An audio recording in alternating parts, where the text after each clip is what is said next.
Fabricio Vela está en A Primera Hora. Bueno, es tiempo de un cafecito, ¿ah? ¿Qué te hace tener un buen día? Y por cierto, un buen miércoles, compartir con ustedes, nuestros oyentes, televidentes, internautas, de una deliciosa tacita de café, calientito, cargadito. Aquí tomamos sin azúcar, ¿ah? Con harto café. Cafecito muy rico para alentar y para seguir en esta mañana, ¿ah? ¿Qué te hace tener un buen día y un buen miércoles? Toma café, buen día. El siguiente segmento tiene contenido o opinión. La entrevista en A Primera Hora. Analizamos los hechos del momento junto a sus protagonistas.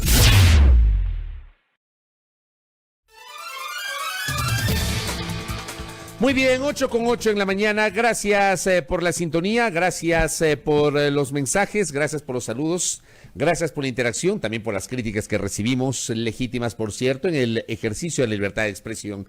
Estamos en la recta final de nuestro espacio de noticias. La semana anterior, el expresidente Rafael Correa hace un anuncio, palabras textuales del exmandatario: si me dejan, seré candidato a la vicepresidencia de la República. Correa ya había generado algunos mensajes anteriormente, no descartando la posibilidad de ser candidato, pero el jueves pasado hace esta declaración contundente, señalando si le dejan. Se refiere, por ejemplo, al si le dejan, en el sentido de que hoy, en este momento, en estricto rigor, Correa no tiene impedimento para ser candidato porque la sentencia penal condenatoria, en el caso de sobornos, no está ejecutoriada. Para que sea impedimento, la sentencia debe quedar ejecutoriada. Obviamente también, si se presenta para una candidatura, habrá que ver la calificación por parte del Consejo Nacional Electoral. Pero digo, este anuncio de Correa, ¿cómo podría reconfigurar la posibilidad de abrir el abanico, un gran frente del progresismo de cara a las elecciones del 2021? Máxime cuando en el otro lado hay una ya decisión de Jaime Nebot de no ser candidato a la presidencia de la República, hay una ratificación de Guillermo Lasso de buscar la postulación presidencial, inclusive ha aparecido en estas horas la posibilidad de que el propio empresario Álvaro Noboa Pontón pueda volver a ser candidato. De todo esto se ha hablado en esta semana. ¿Cuál es la opinión del jurista Eduardo Franco Loor? Él es coordinador de la Coalición Nacional por la Patria, que nos acompaña en esta mañana. Doctor, bienvenido, buenos días, ¿cómo le va? Buenos días, Fabricio. Estamos aquí justamente para responder las preguntas del acontecer nacional. Específicamente sobre lo que me pregunta efectivamente el expresidente Rafael Correa Delgado, quien lidera todos los sondeos de opinión de aceptación popular, el correísmo, su movimiento político Compromiso Social, lista 5 de la Revolución Ciudadana, está pues a la vanguardia de la aceptación del pueblo ecuatoriano al triunfo del 7 de febrero del 2021, porque se está estructurando, Fabricio, una gran coalición, una unidad de todas las fuerzas democráticas, progresistas, independientes, desde el centro hasta la izquierda, que pretendemos ampliar en la base política del correísmo, estableciendo un ancho cauce democrático para el triunfo popular. Y obviamente Rafael Correa va a estar en la papeleta electoral en la candidatura de la vicepresidencia de la República. A ver, pero Correa, él no puede ser candidato a la presidencia. Sí, de acuerdo, pero doctor. La vicepresidencia sí. Pero, doctor, de acuerdo en eso, no puede ser candidato a la presidencia. Hay una discusión jurídica y ya lo vamos a abordar sobre el tema de la vicepresidencia. Usted dice, va a estar en la papeleta, pero eso no depende de usted, no depende de mí, no depende de los ciudadanos, depende de la justicia. O sea, si es que la sentencia penal condenatoria no se ejecutaría hasta la fecha de la inscripción, Correa podría ser candidato. Pero, ¿qué pasa si queda ejecutoriada la sentencia del caso de sobornos? Allí Correa no podría ser candidato, doctor. Bueno, obviamente hay una prohibición de orden constitucional señalada en el Código de la Democracia, que quien tiene justamente una sentencia ejecutoriada no podría ser candidato. Pero justamente ese es el objetivo de este gran complot macabro, negativo, antijurídico de la partidocracia, del gobierno traidor de Lenín Moreno, de las élites ecuatorianas, de la mal llamada, digamos, prensa libre, que en realidad es una prensa comercial hegemónica que está complotada contra el líder de la Revolución Ciudadana, que goza el apoyo popular. Obviamente, nosotros aspiramos que no haya una sentencia ejecutoriada contra Correa, porque, mire, no puede haber una sentencia en firme y condenatoria contra una persona inocente. A Rafael Correa, todo este tinglado fraudulento del caso Sobornos, así como la orden de detención que pesa en su contra por el caso Balda, es justamente la respuesta del gobierno de Lenín Moreno, de jueces corruptos que se han prestado a esta infamia, a este complot jurídico, porque no hay consistencia. En el caso, por ejemplo, Sobornos, se lo sentencia al expresidente a 8 años de prisión, junto a Jorge Glass, por la acusación de autoría mediata por instigación por influjo psíquico, porque supuestamente Rafael Correa había ejercido un influjo psíquico, o sea, un influjo hipnótico a todos los procesados empresarios privados y funcionarios públicos que estaban siendo, digamos, procesados, y a las funciones del Estado, porque hay una parte en la sentencia que es realmente risible, pero que refleja un contenido político, aseveraciones subjetivas, cuando dicen que Correa tenía un dominio en todas las funciones del Estado y que era un autócrata. Así lo dice la sentencia, cuando esta sentencia debió haber sido ratificatoria del estado de inocencia tanto de Rafael Correa como de Jorge Glass. ¿Por qué razón? Mire, una cosa sencilla, no se necesita ser abogado. La fiscal general del Estado, Fabricio, acusó y presentó supuestas pruebas, entre comillas, acusó a Rafael Correa de ser el jefe de una banda organizada y lo acusó justamente bajo el grado de autoría mediata por dominio de organización delictiva, criminal, que es un señalamiento de las autorías mediatas que está en el COI. ¿Qué hicieron los jueces cuando ya dictaron la sentencia oral en plena pandemia, violando todas las normas? Ya la propia Corte Nacional de Justicia había suspendido los plazos y los términos, pero claro, como necesitaban tiempo, necesitaban condenar a Correa, la pandemia se los impedía, lo hicieron de una manera descarada y arbitraria, violando la propia resolución del Consejo de la Judicatura, y los jueces dictaron la sentencia no acogiendo a la tesis de la fiscal, sino que dijeron aquí no hay autoridad mediata por dominio de organización. Y si no había es porque no estaban las pruebas, y dijeron es autor mediato por instigación, por influjo psíquico. Correa no se defendió, ni la doctora Salazar, fiscal general del Estado, había acusado por esa circunstancia. Entonces, ¿de qué estamos hablando? Estamos hablando de que hay una violación flagrante al principio de inocencia, a los principios procesales de intermediación, de contradicción. Esta es una sentencia malhadada que debe ser anulada, y que incluso cuando le correspondía hacer la notificación a los jueces de acuerdo con la ley, no la hicieron los jueces de una manera completa, sino diminuta. Doctor, en este momento el proceso, digamos, me queda clara su postura. En otras ocasiones hemos hablado de eso. En este momento el proceso se encuentra en etapa de apelación. Quiero retomar lo que estábamos hablando. O sea, está clara la postura suya respecto de lo que ha ocurrido con la emisión de la sentencia. Hoy está en etapa de apelación. Me imagino yo que entre hoy y mañana ya se conocerá qué va a pasar con la apelación, y de ahí vendría la otra etapa, que es la casación, si finalmente se fracasa en la parte de la apelación. El tema es, Correa hace este anuncio el jueves anterior. Creo yo que ese anuncio termina por, de alguna manera, generar afectos y también desafectos en la corriente del progresismo. Ubiquémonos en el escenario de que, claro, hay este anuncio que depende de cuestiones que van más allá de la voluntad del expresidente. Ubiquémonos en la posibilidad de que la sentencia quede ejecutoriada cuando comience el proceso de inscripción de candidaturas y Correa no pueda ser candidato. Si Rafael Correa no es candidato, ¿cuál es el plan B, doctor? ¿Cuál es la visión de la coalición que usted representa?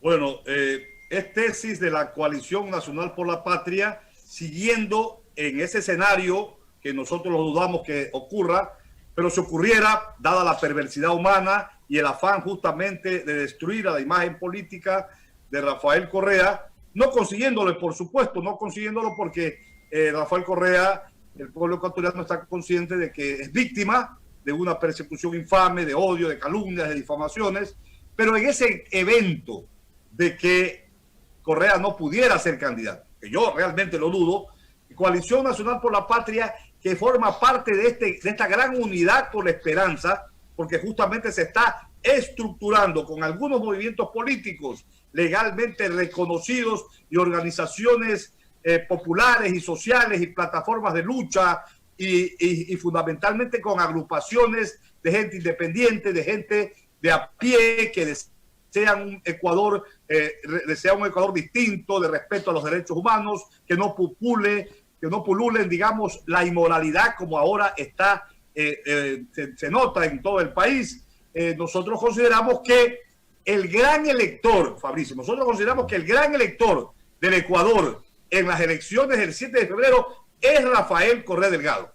Si se llega a esa monstruosidad jurídica, a ese esperpento de una sentencia ejecutoriada, obviamente que habrá los caminos en la Corte Interamericana de Derechos Humanos para demostrar en su momento la inocencia de Rafael Correa y de Jorge Glass, pero eso demora muchos años. Entonces nosotros esperamos que el hecho, como es político, como los jueces se han prestado a una infamia, se prestarían a una infamia en esa eventualidad, vamos a apoyar electoralmente al binomio ganador que nazca de la Revolución Ciudadana.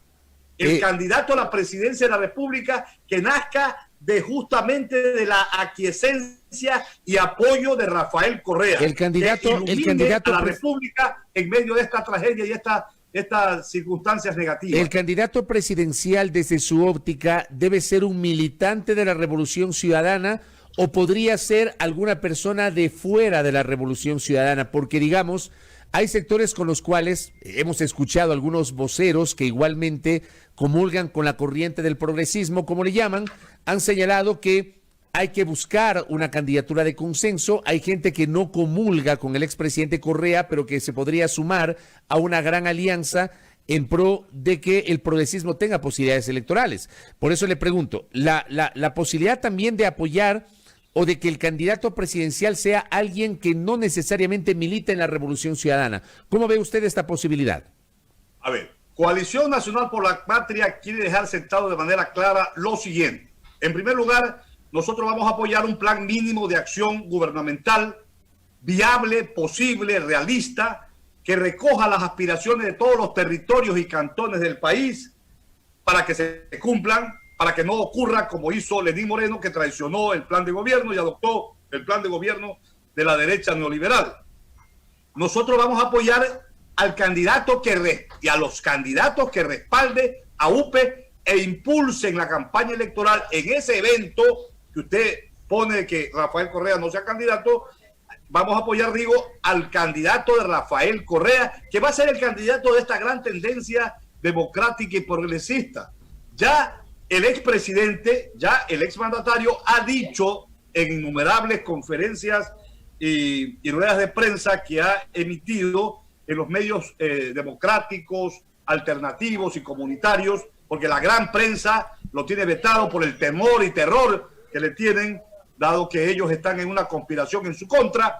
Bueno, Correa ha dicho, el candidato a la presidencia pudiera ser que nazca de las filas de la Revolución Ciudadana, de Compromiso Social 5 de la Revolución Ciudadana. Puede ser hombre o mujer. En su partido, en su movimiento, hay muchos precandidatos varones y precandidatas mujeres. Pero también ha dicho Rafael Correa que pudiera ser que el candidato nazca no de la Revolución Ciudadana, sino que sea un ciudadano o ciudadana que nazca fuera de su organización política. Pero aquí es importante, Fabricio, ese candidato debe tener el respaldo, la aquiescencia de Rafael Correa. No puede ser un candidato que en el pasado haya hecho críticas y que actualmente han renacido los odios y las críticas. Nosotros no vamos a respaldar a ningún precandidato que se haya presentado ya sin ningún plan de gobierno desde meses atrás, o que se estén exhibiendo o que estén, digamos, haciendo encuestas internas para presionar, para decir, a ver, queremos que usted respalde al candidato y que sea el candidato de Correa. El problema es que también... Ya Rafael Correa ha dicho que el primero que aspira a ser candidato y que se lance es el que menos debería ser el candidato, porque hay una ambición de por medio. Doctor, el problema es, cuando yo le escucho lo que le estoy escuchando, a mí me da la impresión, y le traslado esta impresión que yo tengo, es apenas una impresión o una sensación, de que también están cayendo en un radicalismo. O sea, este es un momento político muy particular, en el cual, si quieren generar una gran alianza, y eso pasa con todas las organizaciones políticas, si es que alguien quiere generar una gran alianza, este es un tema de renunciamientos. Yo digo, me da la impresión que en su postura implica no generar ningún tipo de renunciamientos. No, hay un renunciamiento, pero no se puede renunciar a la realidad. O sea, si el candidato, vea, las encuestas, los sondeos de opinión y de gente muy técnica y preparada al respecto, determinan, por ejemplo, si Correa es candidato, la pregunta, ¿no? Si Correa es candidato o quien ponga Correa, ese es el triunfador. En este momento, Rafael Correa o quien ponga Correa, para establecer, digamos, la pregunta que se hace en los sondeos, lleva la batuta, lleva la dirección, ese candidato. Entonces no puede ser que una agrupación, a título de hacer una alianza estratégica con el correísmo, le diga al correísmo, no resignen su candidato. Rafael Correa, no pongas tú, ni siquiera sugieras una opinión. No, pues, seamos reales. En este Ecuador, en el Ecuador contemporáneo, el pueblo ecuatoriano ha visto la persecución, el odio, el ofer que se llama ahora contra los líderes de la Revolución Ciudadana. No ha tenido efecto esta gran campaña difamatoria de persecución política. El pueblo se ha indignado. El pueblo tiene un arma poderosísima que es el voto, y en este momento, si Correa es candidato a la vicepresidencia, se triunfa en la primera vuelta. Por eso el terror, por eso el contralor trucho y fraudulento Pablo Celi quiere justamente que el Consejo Nacional Electoral elimine, digamos, el movimiento político legal de Compromiso Social Lista 5. Y por eso también ahora aparecen ideas jurídicas de abogados comprometidos con la partidocracia que violan el sentido común, la reflexión hermenéutica interpretativa, y dicen, no, Correa, aunque no haya sentencia ejecutoriada, tampoco puede ser candidato a la vicepresidencia porque el artículo 149 se lo prohíbe de la Constitución, olvidándose el contenido intrínseco de la pregunta 2 del referéndum, de esta consulta mañosa y tramposa y corrupta que fue la consulta popular del 4 de febrero del 2018. Es decir, entonces, por todos lados, no quieren que Correa sea candidato. Desde su punto de vista, Correa, si es que no tiene sentencia penal condenatoria ejecutoriada, Correa sí podría ser candidato a la vicepresidencia. Es decir, ¿usted cree que no aplica el 149? Porque algunos juristas dicen que Correa no podría ser candidato porque el 149 de la Constitución establece las mismas prohibiciones e inhabilidades para el presidente y para el vicepresidente de la República. Pese a eso, ¿usted cree que sí puede ser candidato? Pero por supuesto, una elemental sentido común hermenéutico. Le voy a leer la pregunta 2 del referéndum en cuanto a la reelección indefinida, que es cortita. Dice, para garantizar el principio de alternabilidad, ¿está usted de acuerdo con enmendar la Constitución de la República del Ecuador para que todas las autoridades de elección popular puedan ser reelectas por una sola vez para el mismo cargo, recuperando el mandato de la Constitución de Montecristi y dejando sin efecto la reelección indefinida aprobada mediante enmienda por la Asamblea Nacional el 3 de diciembre de 2015, según lo establecido en el anexo 2? Y el pueblo ecuatoriano dijo que estaba de acuerdo. Es decir, en este momento, una persona que ha ocupado por varias veces la presidencia de la República no puede ser candidato a la presidencia de la República. Es decir, no puede ser la persona candidato que haya sido ya reelecta para el mismo cargo. Rafael Correa Delgado, en uso de sus derechos políticos y constitucionales y legales, nunca se ha inscrito como candidato a la vicepresidencia de la República. más aún, nunca ha ejercido el cargo de vicepresidente. Por tanto, él está habilitado por este mandato popular, fruto de las elecciones, de la consulta popular del 4 de febrero del 2018, a postularse como candidato. Otra cosa es lo que establece el artículo 149 para quien ejerza ya, quien esté en funciones de vicepresidente de la República. Porque mire, Fabricio, las atribuciones y funciones y competencias constitucionales y legales del presidente y del vicepresidente de la República son distintas. El vicepresidente ejecuta las funciones que le determina, que le señala el presidente de la República. Y cuando, digamos, existe esta prohibición, tiene que ver con no para ser candidato, no, es para las mismas prohibiciones que tiene el presidente con relación a las acciones estando en funciones el presidente y el vicepresidente, pero no para ser candidato. Para ejercer el cargo de elección popular, la única traba, el único impedimento, la única prohibición es que esa persona no haya sido, digamos, por varias veces ocupado el cargo. O sea, no hay una reelección indefinida. Correcto. Correa nunca ha sido candidato ni ha ejercido el cargo de vicepresidente. Correcto. Por eso era importante este diálogo, para conocer un poquito su posición en torno a lo que podría ser el futuro inmediato y de mediano plazo de esta posible precandidatura presidencial o vicepresidencial en este caso. Gracias, doctor, por el tiempo. Le agradezco mucho y ya nos reencontraremos en una nueva oportunidad. Que tenga usted buen día. Bueno, muchas gracias por la entrevista. Gracias. El doctor Eduardo Franco Loor, quien es el coordinador de la Coalición Nacional por la Patria, ha ratificado la postura de este colectivo de respaldar una candidatura a la vicepresidencia de la República del expresidente Rafael Correa. Sostiene que no tiene impedimento constitucional para presentarse como candidato, obviamente si es que no se ejecutaría la sentencia penal que pesa en su contra por el caso Sobornos 2012-2016. Es la posición del doctor Eduardo Franco Loor. 8 de la mañana con 29 minutos en la primera hora.